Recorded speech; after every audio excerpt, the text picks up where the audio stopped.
तू जा और महादेवी प्रजापति को सूचना दे। जी। मंगला दीदी, दीदी, दीदी क्या बात है विभा? शुभ दिन आ गया दीदी। कौन सा शुभ? हमारे सिद्धार्थ आ गए। आप जल्दी आइए। हाँ जल्दी आइए। महादेवी, महादेवी, महादेवी। योशिका, महादेवी, दुख के दिन बीत गए हैं। हमारे युवराज सिद्धार्थ महाराज के साथ वापस आ रहे हैं।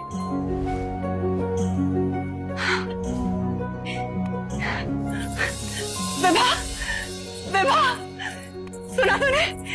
सिद्धार्थ वापस आ रहा है। विभा, ये आरती की थाला अच्छे से सजा। महादेवी। अच्छा सुन, इसमें लाल फूल जरूर डालना। हाँ महादेवी। अरे आप तुम दोनों अब तक यहीं खड़े हो, जाओ जाके सुसज्जित हो। सिद्धार्थ आ रहा है। दीदी हम तो प्रातः से ही सज धज के बैठे हैं, पर आप हमें कहाँ देख रही हैं? आपकी आंखें तो अपने पुत्र को देखने के लिए उतावली हो रही हैं। हाँ विभा। यशो, यशो कहाँ है? यशो कहाँ है तू? यशो, यशो तेरा तब सार्थक हुआ। सूचना मिली है कि सिद्धार्थ अपने पिता के साथ महल की ओर आ रहा।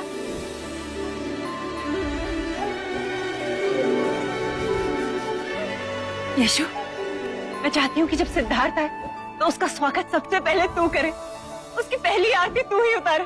चल मेरे साथ। यशो, क्या हुआ? तेरे पांव क्यों रुक गए? नहीं माँ, मैं नहीं आऊंगी।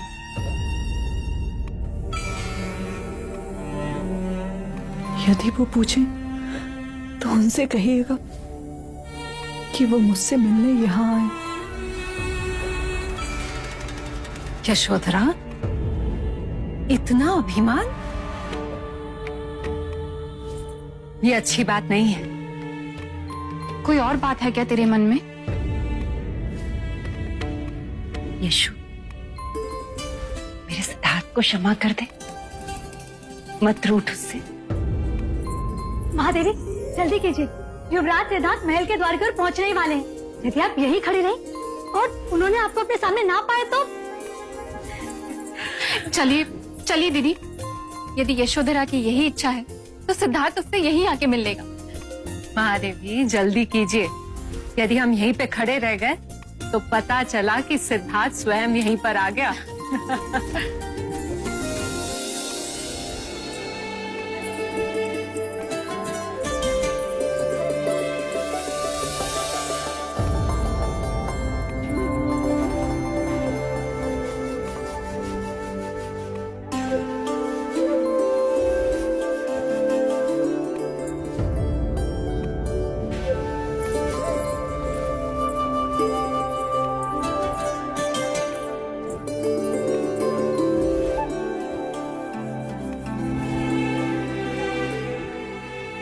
चाक्यमुनि बुद्ध की, चाक्यमुनि बुद्ध की, चाक्यमुनि बुद्ध की, चाक्यमुनि बुद्ध की, चाक्यमुनि बुद्ध की, चाक्यमुनि बुद्ध की, चाक्यमुनि बुद्ध की, चाक्यमुनि बुद्ध की।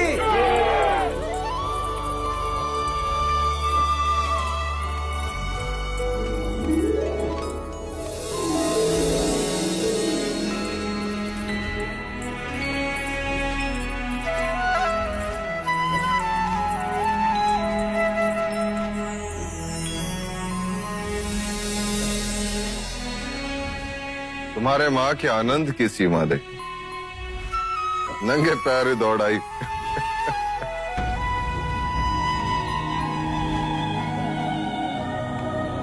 सिद्धार्थ के समक्ष आते ही तुम्हारे पैर क्यों रुक गए? ये मेरा ही पुत्र है। हाँ प्रजापति, पूर्णमासी के चंद्रमा की तरह धरती और गगन को चमकाने वाला यही तुम्हारा पुत्र है।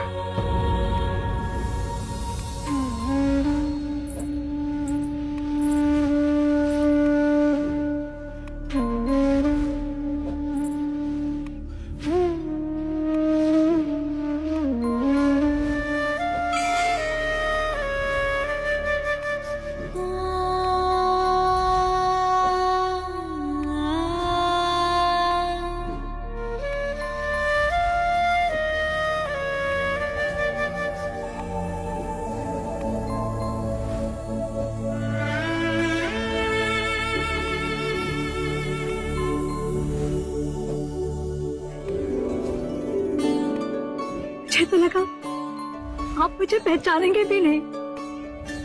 ये कैसे हो सकता है लौशिका? ऋणी हूं मैं तुम्हारा।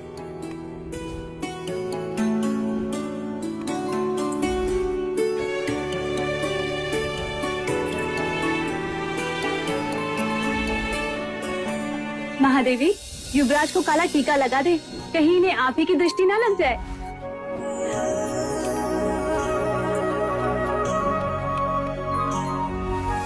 चाक्यमुनि बुद्ध की, चाक्यमुनि बुद्ध की, चाक्यमुनि बुद्ध की, चाक्यमुनि बुद्ध की, चाक्यमुनि बुद्ध की।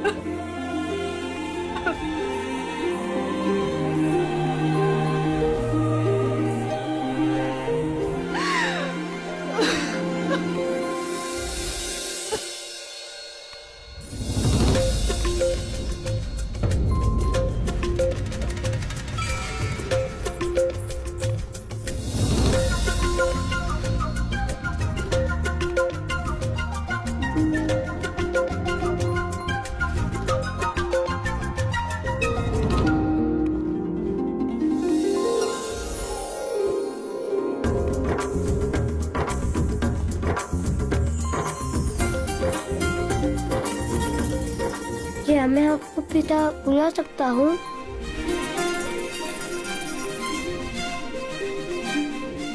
अवश्य पुत्र।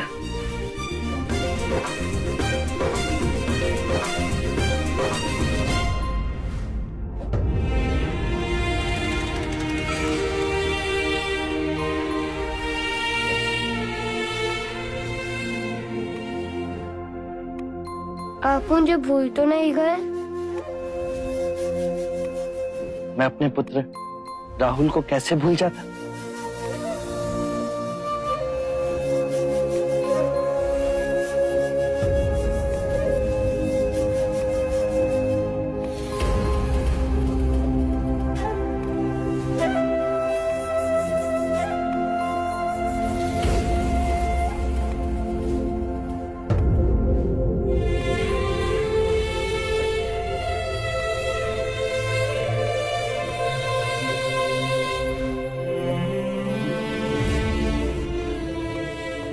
नंद कहाँ है माँ? नंद आता ही होगा, तुम्हारे आने की सूचना भिजवाई है। और यशोधरा? वो अपने कक्ष में, वो नहीं आएगी। जानता हूं मैं, मुझे ही उसके पास जाना होगा। उसकी पीड़ा और व्यथा का कारण केवल मैं ही हूं।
आंखें खोलो यशु। जहां मैं तुम्हें छोड़कर गया था वहीं तुमसे मिलने आया हूं।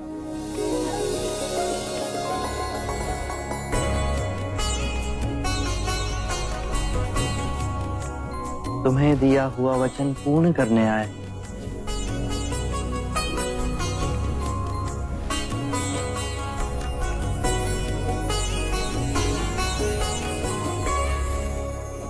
आरंभ हो गई निर्वाण प्रथा, सुनो सुनो ये बुद्ध कथा।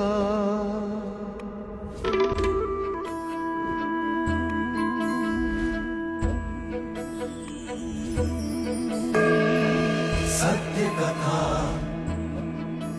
पुरुषार्थ कथा, सुनो सुनो सिद्धार्थ कथा।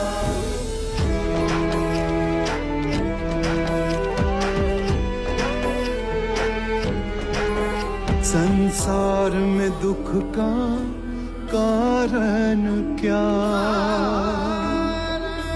संताप शोक का निवारण क्या।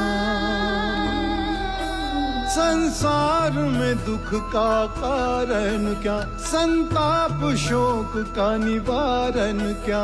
इस खोज में सब कुछ त्याग दिया, हर वैभव से वैराग लिया। वो सृष्टि से संयुक्त हुए, सिद्धार्थ से गौतम बुद्ध हुए।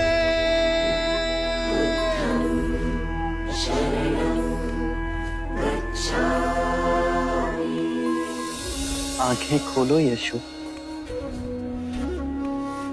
जहां मैं तुम्हें छोड़कर गया था वहीं तुमसे मिलने आया हूं।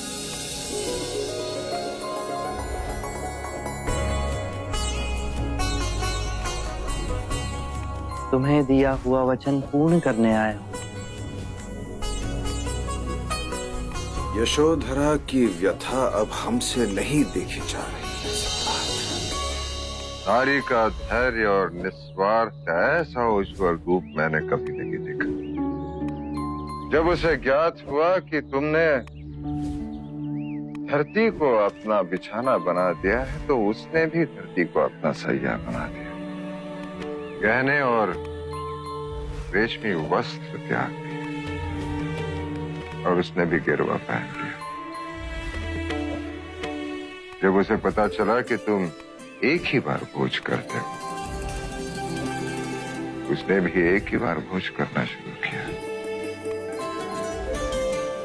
तुम्हारे लिए ये सब आसान था पुत्र, क्योंकि वन में तुम्हारे एकाग्रता को भंग करने के लिए कोई नहीं था।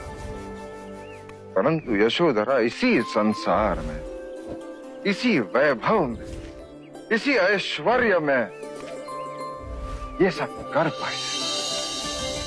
सबके ताने सुनकर अपनी आस्था पर अटल रही। यशो,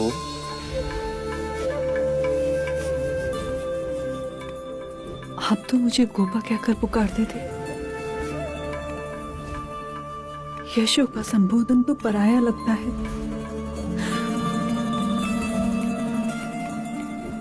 आप आएंगे इस विश्वास में मैंने इन 7 वर्षों में प्रत्येक क्षण आपकी प्रतीक्षा में काटे। 7 वर्ष नहीं यशो, कई जन्म लगे, कई जन्म।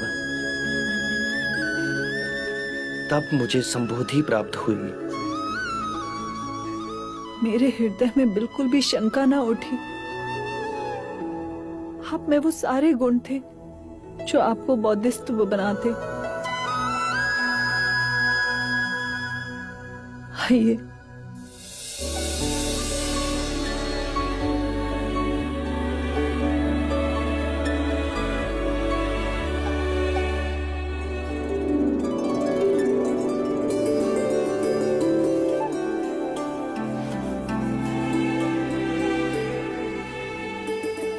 एक प्रश्न जो मेरे हृदय में टीस बनकर बैठा है, क्या वो प्रश्न मैं आपसे कर सकती हूँ? तुम्हारे हर प्रश्न का उत्तर दूंगा मैं। आप केवल ये बताइए कि आपने इतना सब किया, मन में कष्ट भोगे, अपने को दुखाया, सताया, तो ये बताइए कि आप यहाँ इसी संसार में रहकर संबोधि का मार्ग नहीं पा सकते थे? मैं आपके मार्ग में बाधक नहीं बनती। यशो, नारी हर बंधनों के बीच रहकर भी मुक्ति पा लेती है, पर नारी हृदय और पुरुष हृदय के भेद को भी समझना होगा। आकाश से वर्षा तब तक नहीं होती जब तक सूर्य की उग्रता से जल भाप ना बन जाए। मुझे संसार से विमुख होना ही था, तब से इस शरीर को जलाना ही था, अपने अंतर के मारा को पराजित करना ही था, और अपने अंतर के मारा से संघर्ष केवल एकांत में ही हो सकता था। उसे पराजित करना मेरे जीवन और मरण का प्रश्न था, और अपने अंतर के मारा से मुक्ति पा मुझे संबोधि का मार्ग प्राप्त हुआ। ये परम ज्ञान अब केवल मेरा नहीं, जन जन का है। अर्थात अब आप मेरे और राहुल के सौभाग्य में नहीं। यशो, यदि तुम दोनों का ही दुख दूर करूं, तो इस संसार की असंख्य पीड़ित आत्माओं का क्या होगा? ये सारा संसार ही मेरा हो चला है।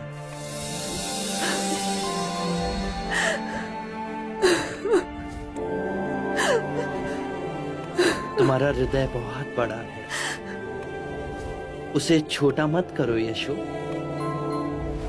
बुद्ध दीपांकर के आशीर्वाद से हम दोनों जन्मों से जुड़े हैं। इस जन्म में तुम्हारे साथ तुम्हारी सहनशीलता, तुम्हारे धीरज के कारण ही मैं संबोधि को प्राप्त हुआ। अपार ऋण है तुम्हारा मुझ पर।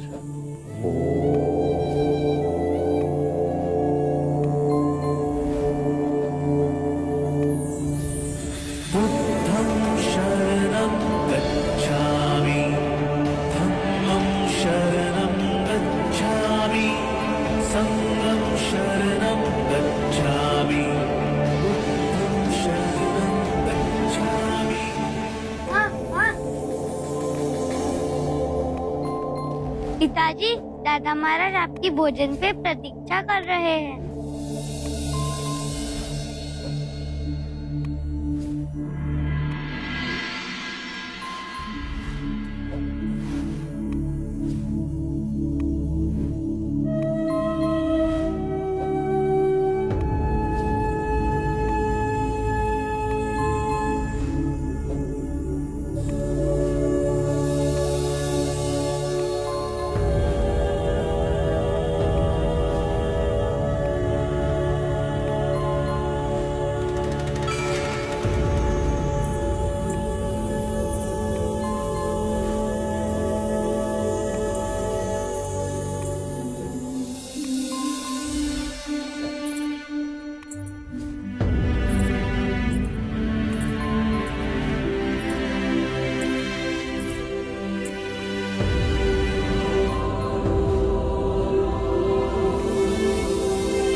बस इतना ही।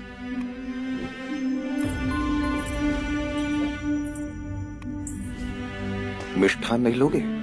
हाँ, यशोधरा ने अपने हाथों से बनाया है। तुम्हें बहुत पसंद था ना?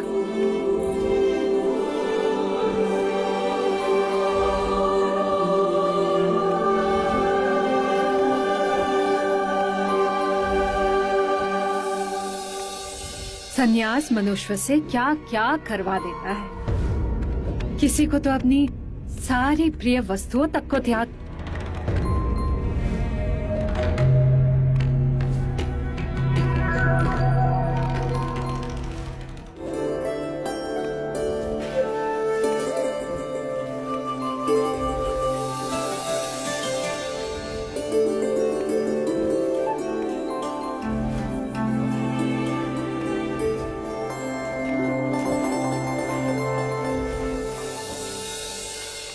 सिद्धार्थ, सुना है आजकल बस एक ही समय खाते हो।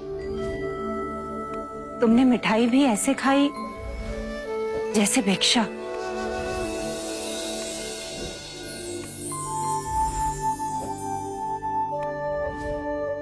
मैं भिक्षा भी ऐसे ग्रहण करता हूं जैसे मिष्ठान। मां, यदि भोजन पूर्ण ध्यान पूर्वक करें तो भिक्षा और मिष्ठान का अंतर समाप्त हो जाता है। अरे सत्य तो कहा, भिक्षा से मांगी हुई चीजों में रुचि अरुचि कैसी? बस सत्य भाव से खाना चाहिए। जय सिद्धार्थ, जय सिद्धार्थ, आप आ गए। नंद, चरण स्पर्श करो।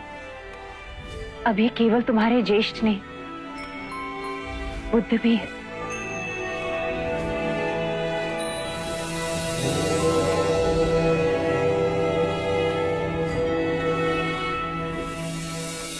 आनंद, कैसे हो?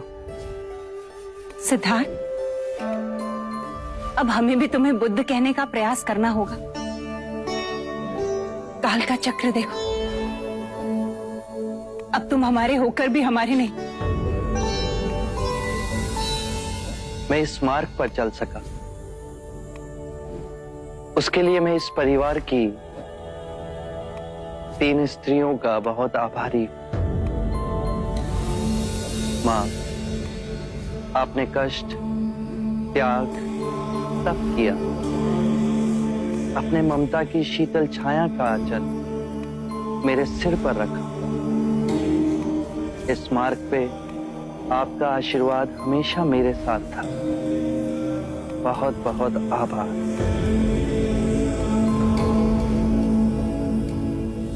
गोपा, तुमने भी अपना मोह और स्वार्थ नहीं देखा। मुझे सन्यास के मार्ग पे जाने की अनुमति दी। मेरे माता पिता और मेरे पुत्र राहुल का उत्तरदायित्व अपने ऊपर लिया, मुझे स्वतंत्र छोड़ा। उसके लिए तुम्हारा भी बहुत बहुत आभार। और मेरी तीसरी प्रेरणा बनी मंगला काकी। यदि मंगला काकी मुझे उस सन्यासी से ना मिलाती तो वैराग्य का मार्ग मेरे लिए स्वप्न ही रह जाता।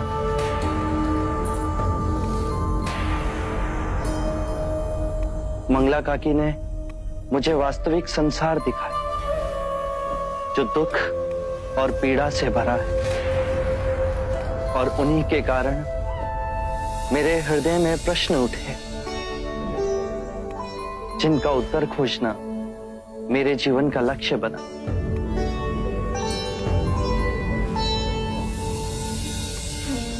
मंगला काकी, जिस तरह आपने मेरा ध्यान रखा,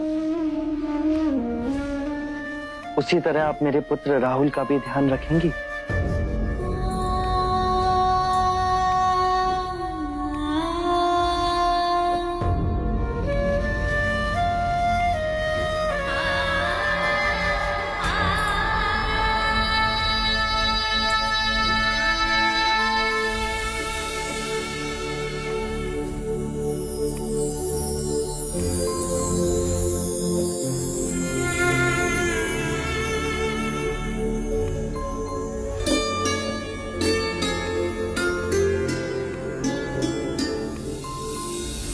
अब आप सब मुझे आज्ञा दें।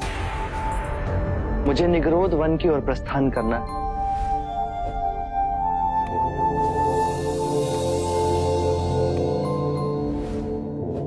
ज्येष्ठ,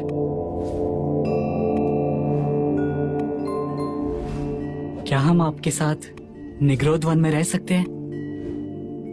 आपने जो परम सत्य पाया, क्या आप हमें उसके दर्शन कराएंगे? अवश्य।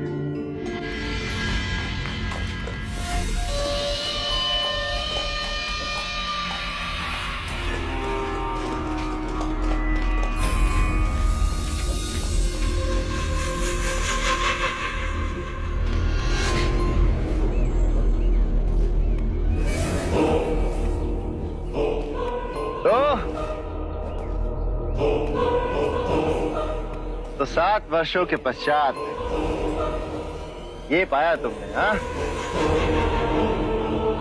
ये भिक्षा का झोला,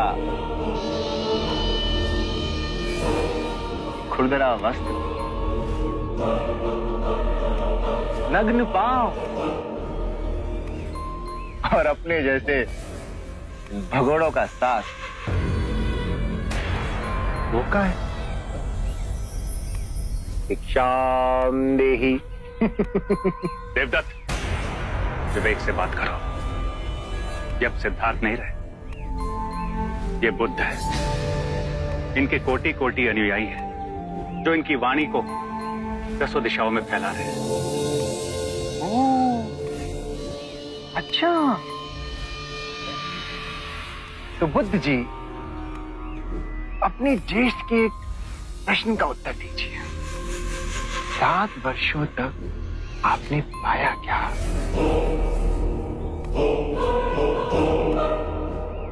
शांति। शांति? शांति की बात तो वो करते हैं जो तलवार की धार से इसे जीत नहीं सकते। तलवार से सारा जग जीत लिया, पर अपना मन नहीं जीत पाए, तो क्या जीता? तो तुमने क्या जीता? मैं जीतने नहीं, मैं तो हारने गया था। हारने? क्रोध हारा, लोभ हारा, ईर्ष्या हारी, वैमनस्य हारा। अब हारने को शेष बचा ही क्या था? तो परम शांति को उपलब्ध हुआ। अच्छा, तो तुम ये कहना चाहते हो कि तुमने शांति को पा लिया और मैं क्रोध को पाल रहा हूं, हाँ? ये तुम कह रहे हो। तुम्हारा अपना क्रोध ही तुम्हें पीड़ा देगा। मैं केवल विवाद कर रहा हूं। विवाद से ही हम क्रोधित होते हैं, परम सत्य का मार्ग छोड़ देते हैं और अपनी आत्म सुरक्षा के लिए प्रयास करते हैं। मैं क्रोध नहीं कर रहा। ये तो अत्यंत शुभ बात है। क्रोध करना अपनी हथेली पर गर्म कोयले को रखने के समान है, जो हम किसी दूसरे पर फेंकना चाहते हैं, पर इस क्रिया में हम स्वयं को ही हानि पहुंचाते हैं।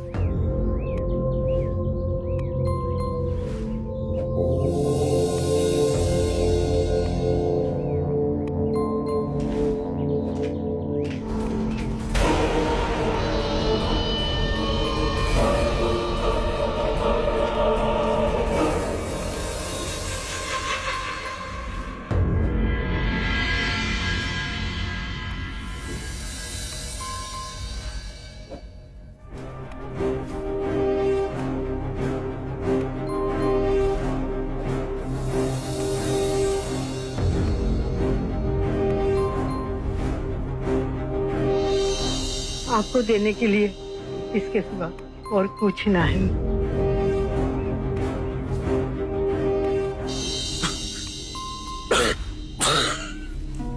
महाराज, देख,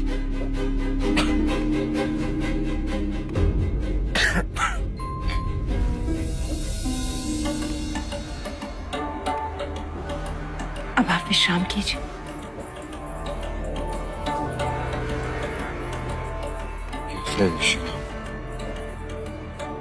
निद्रा ही नहीं आ रही प्रजापति। जिस दिवस के प्रतीक्षा में इतनी रातें आंखों में काट दी, जब वो दिवस आया तो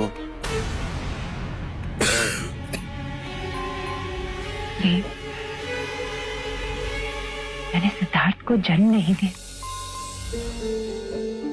किंतु उसने मुझे मां बनाकर धन्य कर दिया। आज मेरा पुत्र एक निर्धन के झोपड़ी में भिक्षा मांग रहा था।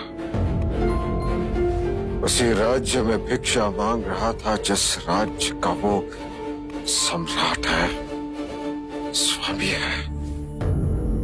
परंतु उस भिक्षुक के चेहरे पे करोड़ों सूर्य का तेज नहीं देखा आपने? यही कार्य वो राजा बनकर भी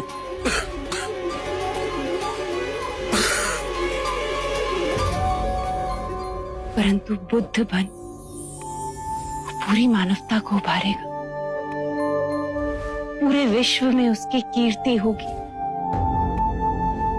वो कीर्ति जो उसे अजर अमर करेगी। आपका पुत्र आपके नाम को अमृतत्व करेगा।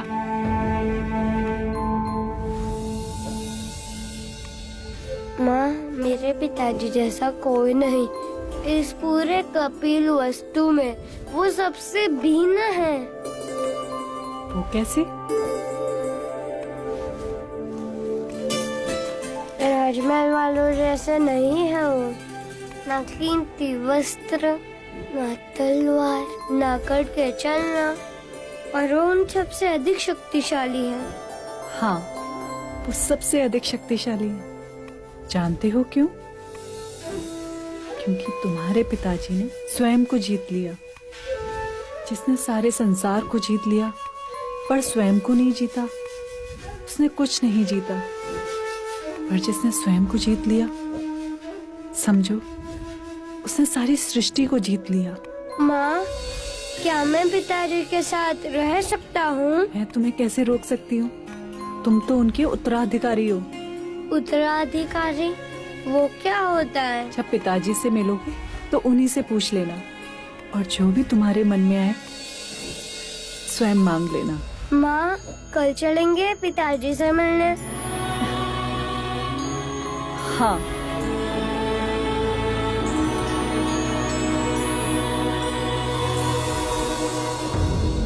आज तक सिद्धार्थ को मैंने तिरस्कार और घृणा के सिवा कुछ भी नहीं दिया। जब भी चाहा उसका बुरा ही चाहा मैंने, सदैव बुरा चाहा। और आज उसी सिद्धार्थ ने सबके सामने मेरी तुलना प्रजापति और यशोधरा से की। आर्य,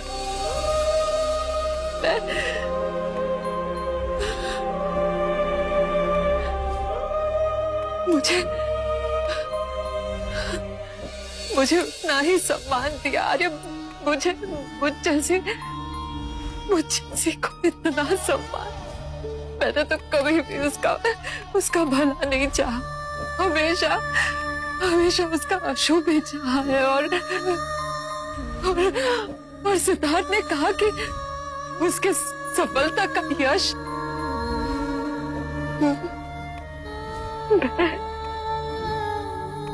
नहीं आशिया, नहीं मेरी अंतरात्मा मुझे कोस रही। मैं क्या करूं आर्य? मैं घृणा और दुख से भर गया है मेरा मन में।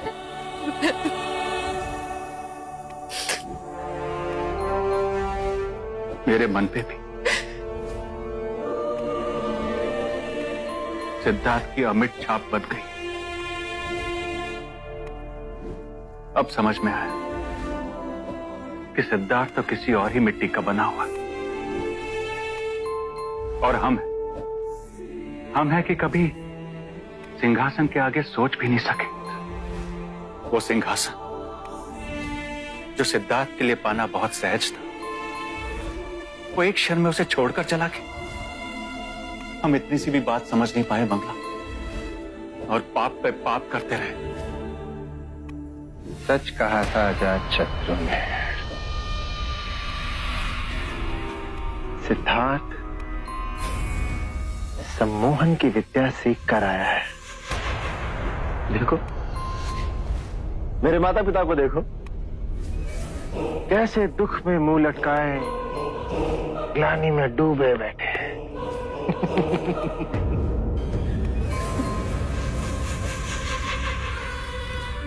बबूल का पेड़ बोया है हमने, फल की अपेक्षा कैसे करें हम? कायर हैं आप लोग, कायर हैं आप लोग। जब सिद्धार्थ को जड़ से उखाड़ के फेंकने का समय आया है, तो आप लोग शस्त्र डाल के बैठे हैं। पुत्र, तुम चाहो तो सिद्धार्थ से कुछ सीख सकते हो। नहीं, मुझ पे उसका सम्मोहन नहीं चलेगा। कपिल वस्तु के सिंहासन को पाने के लिए मैं अपना पहला पग बढ़ा चुका हूं, और मैं अब पलटने वाला नहीं हूं।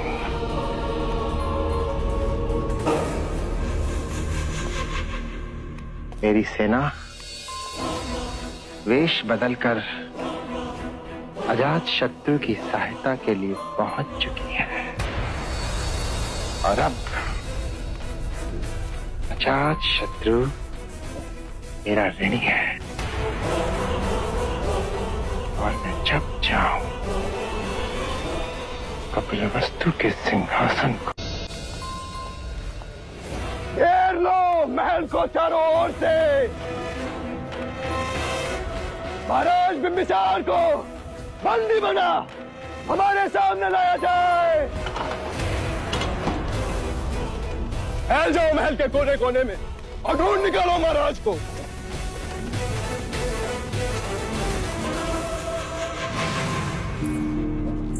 महाराज, मैं आपकी कब से प्रतीक्षा कर रही थी। आम्रपाली, मैं तुम्हें सचेत करने आया। अजातशत्रु ने मेरे विरुद्ध विद्रोह कर दिया। उसके सैनिक किसी भी समय मुझे ढूंढते हुए आ सकते हैं। महाराजा बिंबिसार इस दिशा में भी नहीं है। युवराज, महाराज इधर भी नहीं है। तुम हमारे पुत्र जीवक को लेकर यहाँ से तुरंत निकल जाओ। नहीं आम्रपाली, ये भावुक होने का समय नहीं। मेरे गुप्तचरों ने मुझे सूचित किया है कि अजातशत्रु मुझे बंदी बनाकर अपने आप को मगध का राजा घोषित करेगा। लगता है महाराज पलायन कर गए। अर्थात महाराज को पहले से ही हमारे विद्रोह की सूचना थी। तख्ता पलट होते ही मैं उन्हें अपना बंदी बना लेता तो मेरी विजय निश्चित थी। चिंता न करें युवराज, मगध की सीमा पर हमारे ही लोग तैनात हैं। मेरे कुछ सेनापति और सैनिक भी मिले हुए। कपिल वस्तु जो सैनिकों की टुकड़ी गई थी, वो भी उसके साथ है। महाराज भाग के कहां जाएंगे? जाओ, मगध के कोने कोने में जाओ और हर उस जगह को खोद डालो जहां महाराज के छुपे होने की संभावना है। अजातशत्रु अपने शत्रु को पाताल से भी निकाल के लिए आएगा। मैं भी आपके साथ कारागृह चलूंगी, पर आपका साथ नहीं छोड़ूंगी। आम्रपाली, ऐसा कोई प्रण मत करो। यदि अजातशत्रु यहाँ आ गया तो तुम्हें और हमारे पुत्र जीवक को जीवित नहीं छोड़ेगा। इसलिए जैसा मैं कहता हूँ वैसा ही करो। ऐसी अवस्था में आपको छोड़ के? आम्रपाली, तुम्हें मुझ पर विश्वास है? हमारे पक्ष में केवल एक बात है, अजातशत्रु ने इससे पहले तुम्हें कभी नहीं देखा। यदि वो इस महल में तुम्हें ढूंढते हुए आ भी गया तो तुम्हें कभी पहचान नहीं पाएगा। मेरे सैनिक तुम्हें सुरक्षित वैशाली पहुंचा देंगे। यदि आपके सैनिक मुझे सुरक्षित वैशाली पहुंचा सकते हैं तो आप क्यों नहीं चलते? वैशाली क्या, हम कहीं दूर चलेंगे। आखिर हम इस राजपाट से क्या लेना? प्रिय आम्रपाली, मैं मगध सम्राट बिंबिसार हूं। अब तक का जीवन मैंने शीश उठाकर जिया है। यदि मैंने आज पलायन कर दिया तो मैं अपनी दृष्टि में गिर जाऊंगा और उसके पश्चात जो भी जीवन मिलेगा वो धिक्कार के समान होगा। समय बलवान है आम्रपाली, यदि ईश्वर ने चाहा तो हम फिर से मिलेंगे। मेरी बात मानो आम्रपाली, यहां से शीघ्र चली जाओ।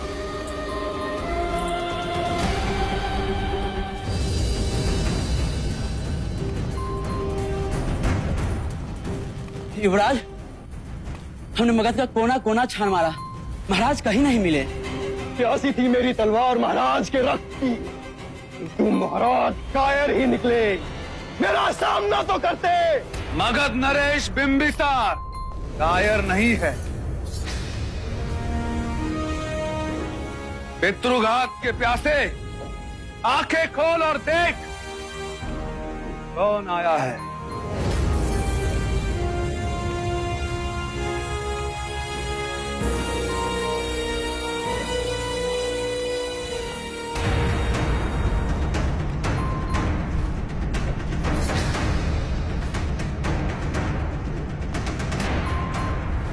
अपने पिता की पीठ पर वार करने वाले कायर, ये तू भी जानता है कि मैंने एक पिता का धर्म निभाया है, अन्यथा उसी दिन तुम्हें मृत्यु दंड दे दिया होता। मुझे मृत्यु दंड देते तो आज का दिन न देखना पड़ता, किंतु आज आप मेरे बंदी हो।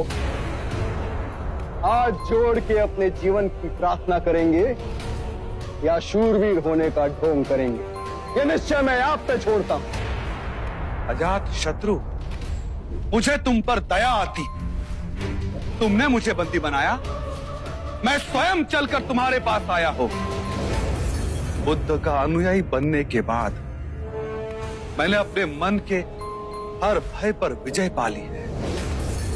ना मुझे महल ललचा सकता है, ना ही मुझे कारागृह का कोई भय लगता है। लोहे की हथकड़ियों में बंदी बना लो। अब बुद्ध का पाठ आप कारागृह में ही पढ़ेंगे।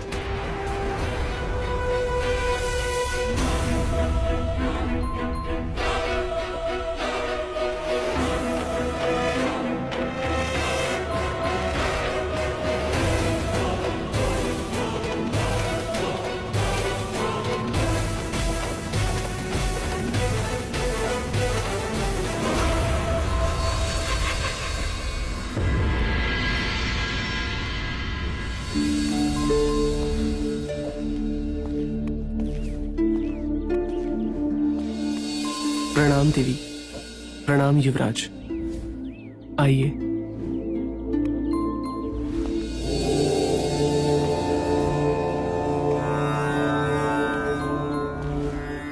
पिताजी, पिताजी।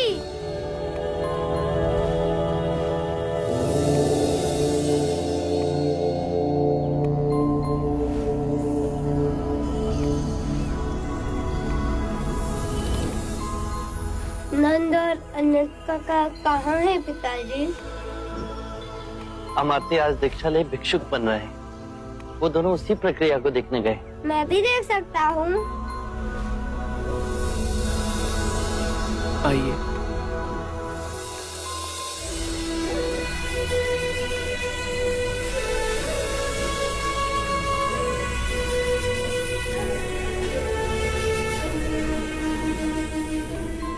यशो, तुम सुख त्याग सादा जीवन मेरे कारण तो व्यतीत नहीं कर रही हो। मैं आपकी अर्धांगिनी हूँ, तो जो आपका धर्म वो मेरा धर्म। किसी और के धर्म और मार्ग को स्वयं पर कभी मत थोपना, जब तक तुम्हारा अंतर मन उसे ना माने। मेरा अंतर मन तो आपके साथ ही जुड़ा है, तो क्या मुझे आपके मार्ग पर चलने की अनुमति है? तो क्या नारी को मुक्ति का मार्ग प्राप्त करने का अधिकार नहीं? आपकी भिक्षुनी क्यों नहीं बन सकती? मुक्ति के मार्ग पर चल, तुम मुक्ति अवश्य पाओगी, परंतु अभी तुम्हारे भिक्षुनी बनने का समय नहीं आया। अनुकूल समय आने पर मैं तुम्हें स्वयं उसके बारे में बताऊंगा। अभी तुम यहां नहीं ठहर सकती।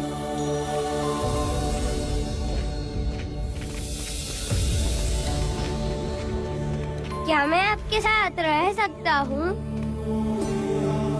मैं जानता था आप मुझे अनुमति दे देंगे। मैं आपका उत्तराधिकारी जो हूँ। अवश्य। सही समय आने पर मैं तुम्हें तुम्हारा उत्तराधिकार अवश्य दूंगा। ज्येष्ठ, क्या मैं दीक्षा ले सकता हूँ? भिक्षु बन सकता हूँ? अवश्य, किंतु महाराज की अनुमति के पश्चात।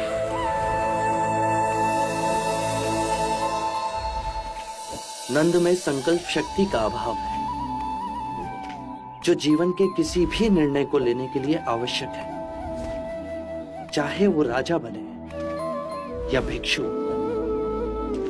सत्य पहचाना। नंद ने भिक्षु बनने की इच्छा प्रकट की है। यदि आपकी आज्ञा हो तो उसे एक महासंघ में रहने दें। वो भिक्षु जीवन जिएगा, नियम और प्रशिक्षण में बंधेगा, तो उसमें संकल्प शक्ति का उदय होगा। यदि वो केवल प्रभावित होकर भिक्षु बनना चाहता है तो एक माह भी संघ में नहीं रह पाएगा। पर इस समय साधना और अभ्यास से उसमें स्पष्टता का भाव जागेगा और दृढ़ता का विकास होगा।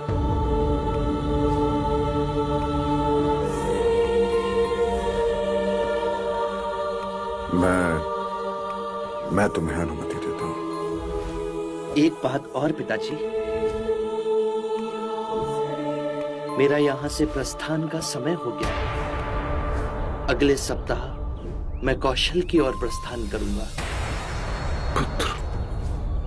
अब व्यथित ना हूं पिताजी,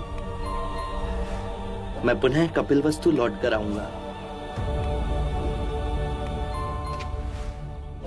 एक अनुरोध है तुमसे पुत्र। सभी शाक्य राजा तुम्हें सुनने के लिए व्याकुल हैं। मैं आपसे बुद्ध से ये प्रार्थना करता हूं कि अपने ज्ञान का संबोधन करें। अवश्य। बुद्धं शरणं गच्छामि, धम्मं शरणं गच्छामि, धम्मं शरणं गच्छामि, संघं शरणं गच्छामि, संघं शरणं गच्छामि।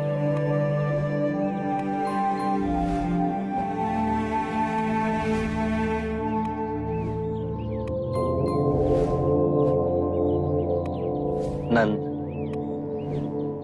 आज से तुम भी संघ के सदस्य हुए। आज से तुम अष्टांग मार्ग का पालन करोगे।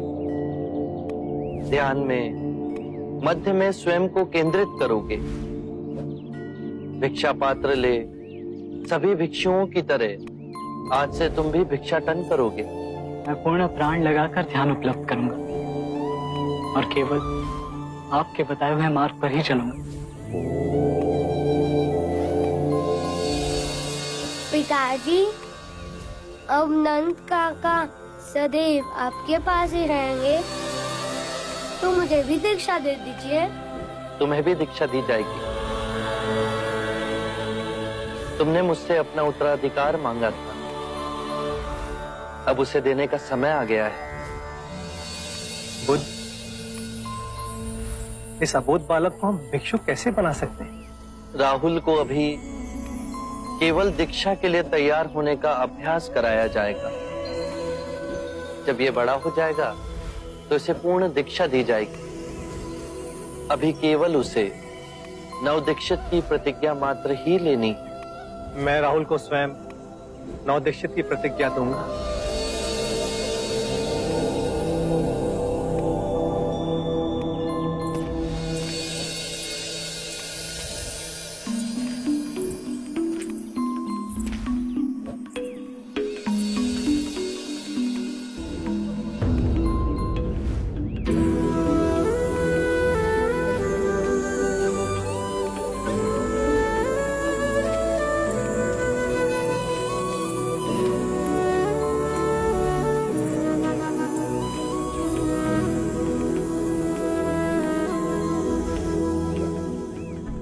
ये तुमने क्या किया पुत्र? मैंने नंद को केवल एक महाभिक्षु बनने की अनुमति दी थी और तुमने मेरे पौत्र राहुल को भी भिक्षु बना दिया। एक क्षण नहीं सोचा कि हमारा क्या होगा।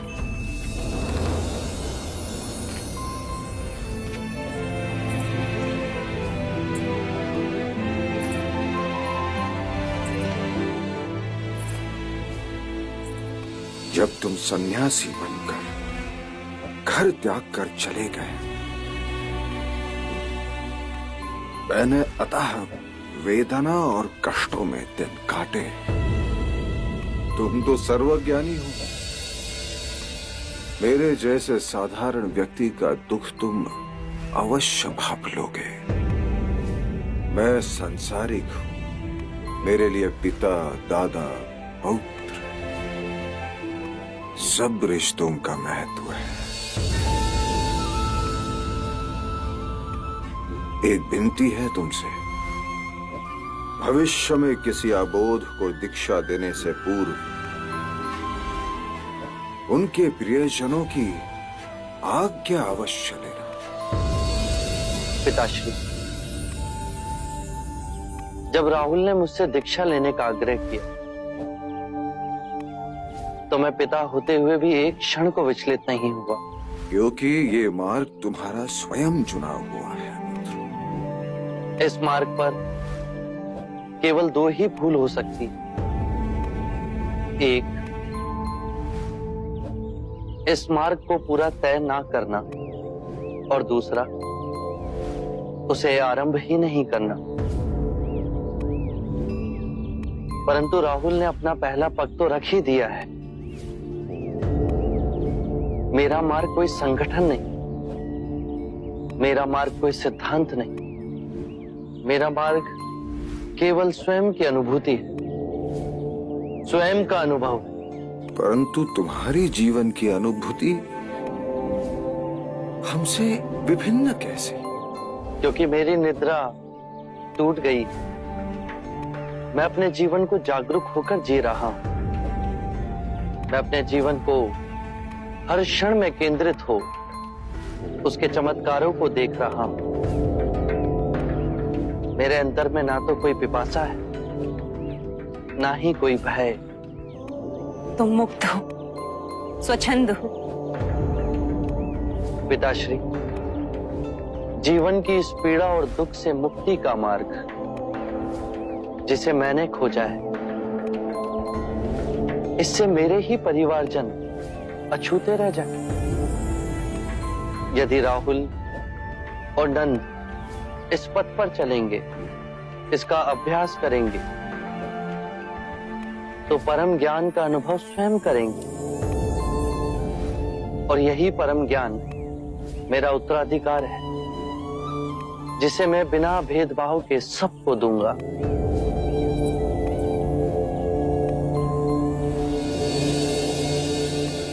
आरंभ हो गई निर्वाण प्रथा, सुनो सुनो ये बुद्ध कथा। सत्य के मार्ग पर चलते हुए दो भूल हो सकती है। पहला, पूरा रास्ता तय ना करना, और दूसरा, उसे आरंभ ही ना करना। जैसे कि आप सबको ज्ञात है, सिद्धार्थ गौतम बुद्ध कपिलवस्तु से प्रस्थान से पहले महाराज शुद्धोदन के आग्रह से हमारी जिज्ञासाओं का समाधान करेंगे। शाक्य नरेश महाराज शुद्धोदन एवं शाक्य मुनि बुद्ध पधार रहे हैं। शाक्य मुनि बुद्ध की, शाक्य मुनि बुद्ध की, शाक्य मुनि बुद्ध की, शाक्य मुनि बुद्ध की, शाक्य मुनि बुद्ध की, शाक्य मुनि बुद्ध की, शाक्य मुनि बुद्ध की, शाक्य मुनि बुद्ध की, शाक्य मुनि बुद्ध की, शाक्य मुनि बुद्ध की। बुद्ध, सभी शाक्य राजा आपका स्वागत करते हैं।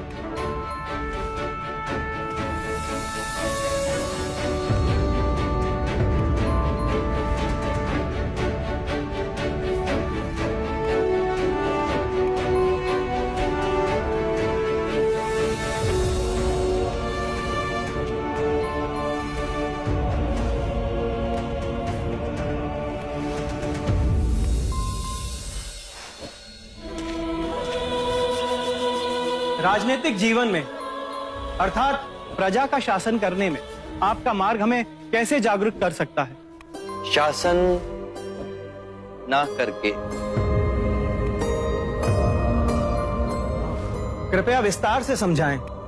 पहला भाव जो आपको आपके अंतर से खोना है वो है आपका अपना शासक भाव,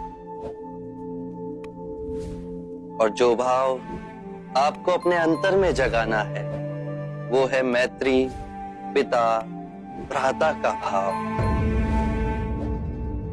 कर्म के चक्र से यदि आप राजा बने हैं तो केवल इसीलिए कि आप अपनी प्रजा की आंखों के अश्रु पहुंच सकें, उनके दुखों को दूर कर सकें।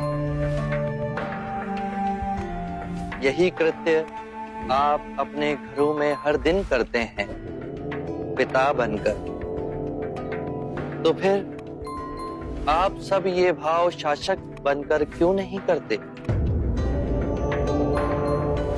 क्योंकि आप स्वयं को प्रजा से भिन्न समझते हैं, इसीलिए आप सब पूछते हैं कि जागृत शासक कैसे बने।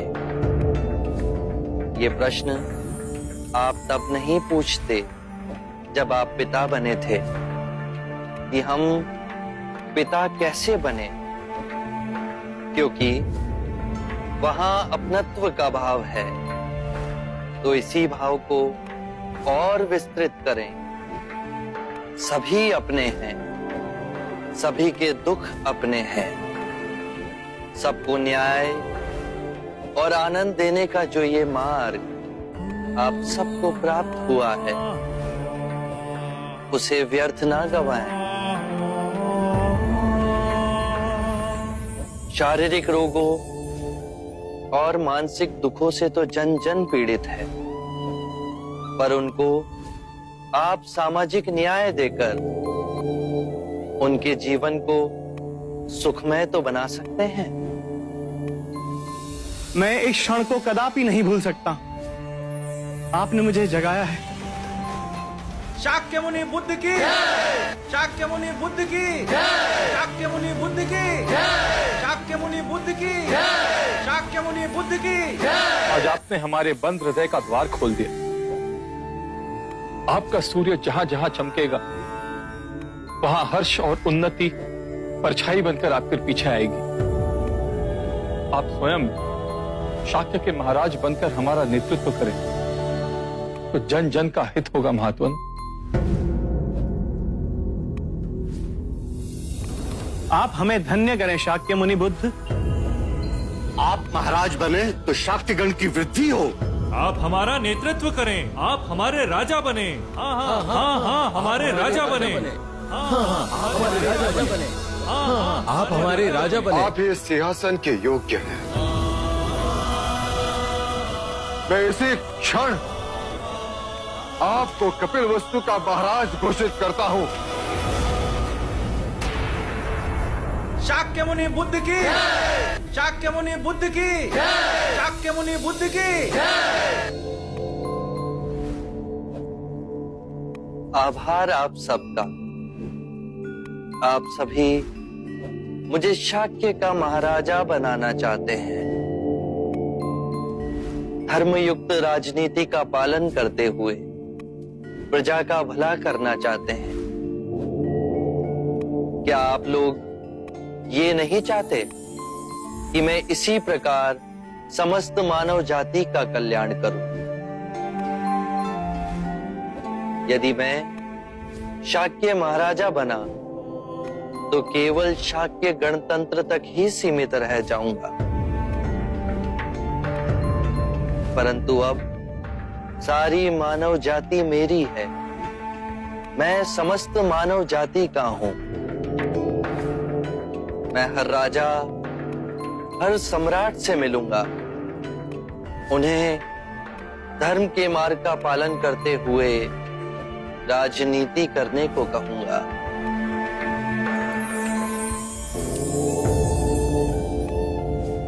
अब मुझे आज्ञा दें पिताश्री।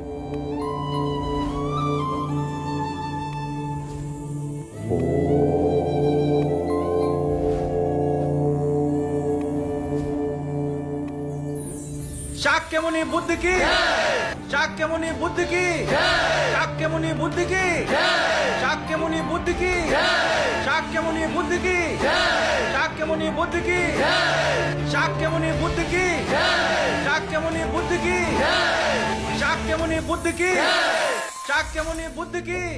विभा, बुद्ध की विदाई आंसुओं से नहीं होगी।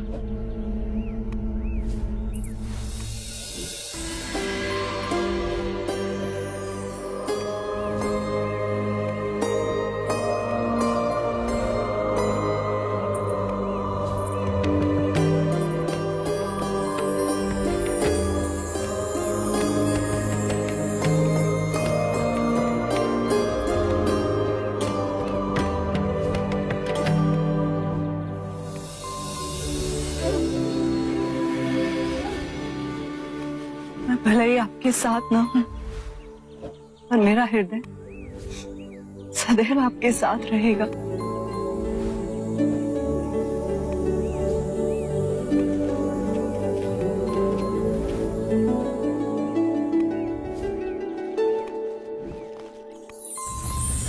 शाक्य मुनि बुद्ध की शाक्य मुनि बुद्ध की शाक्य मुनि बुद्ध की शाक्य मुनि बुद्ध की शाक्य मुनि बुद्ध की शाक्य मुनि बुद्ध की शाक्य मुनि बुद्ध की।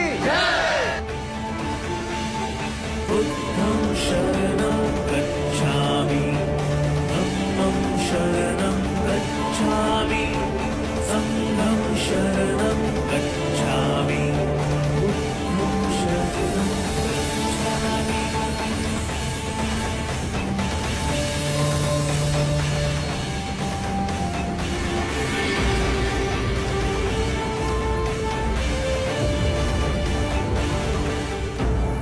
आज आनंद शाबाश उत्तम ये ले।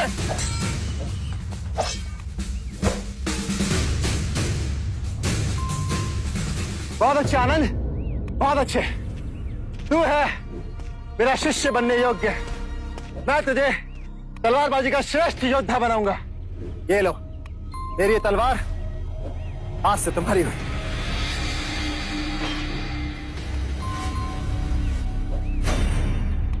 युद्ध के क्षेत्र में ये विचार करके बैठोगे तो सर धड़ से अलग कर दिया जाएगा महानाम। सोच रहे हैं अपना शीशी दे दे। बहुत दिनों से सोच रहे हैं, पर अब निश्चय कर लिया। राहुल और नंद की तरह हम दोनों भी भिक्षक बनेंगे। ओम भगवती भिक्षाम देहि। हम भूखे हैं, हमें भीख चाहिए। अरे मत आओ उस पाखंडी बुद्ध की बातों में। विष भरे तीर चला रहा है वो। अमृत है, आप नहीं समझेंगे ज्येष्ठ। मैं नहीं समझता। अरे वो पाखंडी राजाओं को भी भिखारी बना रहा है। दुख दूर करने की बात करता है लेकिन केवल दुख ही दे रहा है। हर उस वस्तु से दूर कर रहा है जो आनंद और विलास दे। अरे वो तो पागल है लेकिन तुम तो समझदार हो। नहीं थे, पर अब समझदारी आ रही। माता पिता की आज्ञा लेकर हम बुद्ध की शरण में जाएंगे। आनंद, तुम चलोगे हमारे साथ? नहीं, आनंद कहीं नहीं जाएगा। वो मेरे साथ राजगृह जाएगा, वहां गणिकाओं से मिलेगा, भोग और विलास का आनंद भोगेगा। अरे मैं फिर कहता हूं, तुम भी चलो मेरे साथ। स्वयं अजात शत्रु ने मुझे अपने राज्याभिषेक में आमंत्रित किया है। पर वहां तो महाराज बिंबिसार थे, किंतु अब तख्ता पलट चुका है। बिंबिसार कारागृह में अंतिम सांस ले रहा है। अरे मैं फिर कहता हूं, चलो मेरे साथ राजगृह में। जहां पिता की हत्या पुत्र करे वहां मैं नहीं जाऊंगा। मैं बुद्ध की शरण में जा रहा हूं। और मैं भी आपके साथ चलूं। अनुज, तुम?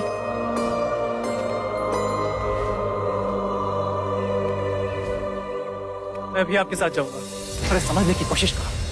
ये यदि कुएं में गिरते हैं तो नहीं गिरने दो, लेकिन तुम मेरे साथ राजगृह चलो। ज्येष्ठ, आप नहीं समझ रहे, पर जिस दिन से बुद्ध के चरण कपिल वस्तु में पड़े हैं, मेरा रोम रोम उनकी ओर बह रहा है।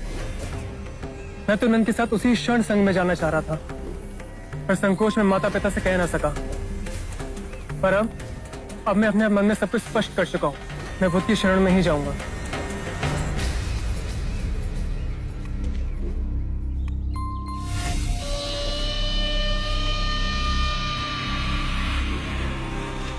पछताओगे, बहुत पछताओगे, और फिर इस क्षण को याद करके